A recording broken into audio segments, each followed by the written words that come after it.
well-being into my life and the activist work I do, it's because I used to be a very angry person, especially if something unjust happened in front of me. And I grew up in a violent family, right? You experience of many forms of injustice. So anger is almost my constant company. And I realized that I work for peace and justice, and in daily life, I don't know what is peace feel like or look like. And then when you get involved in an organization that power over, you also don't experience justice. So you work for peace and justice, and you end up having migraine, and you end up getting angry, and you don't even know how to deal with your anger. So I end up feeling like this is not the way. I don't want to become alcoholic because of working too much. I don't want to get sick from working for other people, working for social change. So when I have a big wake up about well-being, about the awareness, I've been driven my activism with anger, and actually also with insecurity as a woman, right? So it's a lot going on inside that I didn't aware, because this were never spoken among us in the activist group. So I realized that why we are working for change outside, very importantly that go hand in hand, is look within. Look within ourselves, look within our organization.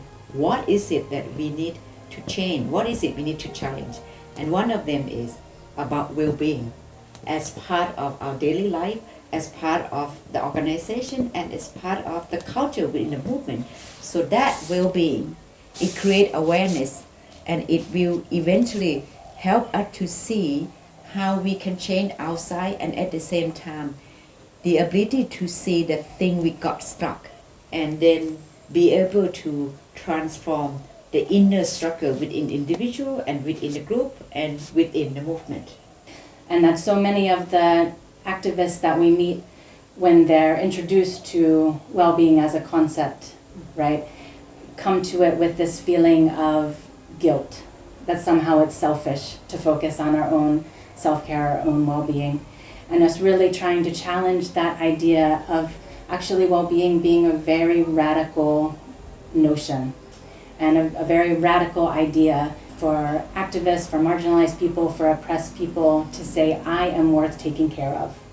Because all of the messages we're getting from society are about us and our bodies being worthless or invisible, and that to say, I am going to take time to take care of myself, right, is a deeply radical act.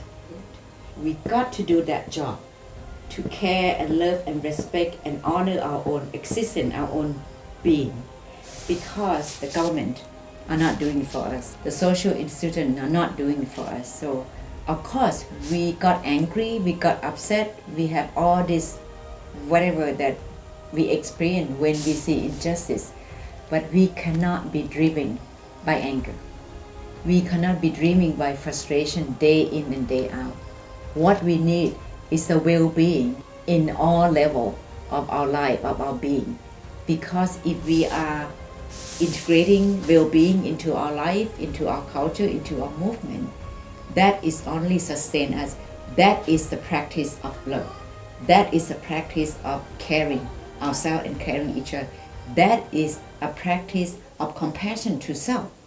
And that was the whole point of the movement, right? We want to create a society where love, respect, caring, compassion are practiced. So while we are talking about the change outside in the system, on the way, we are really, it's a must for me to practice it daily and make it a culture.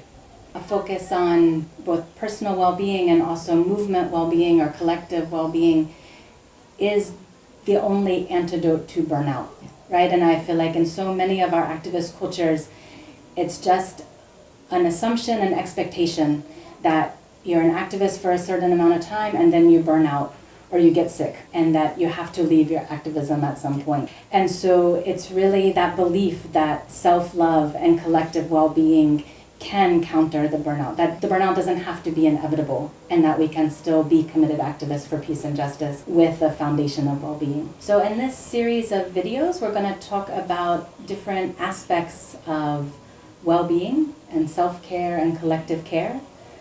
We're going to talk about well-being as a concept and name different aspects of well-being. We're also going to talk about different strategies, different tools and techniques that people can use. And really what for us are the kind of core values and principles of approaching well-being from a holistic, sustainable perspective.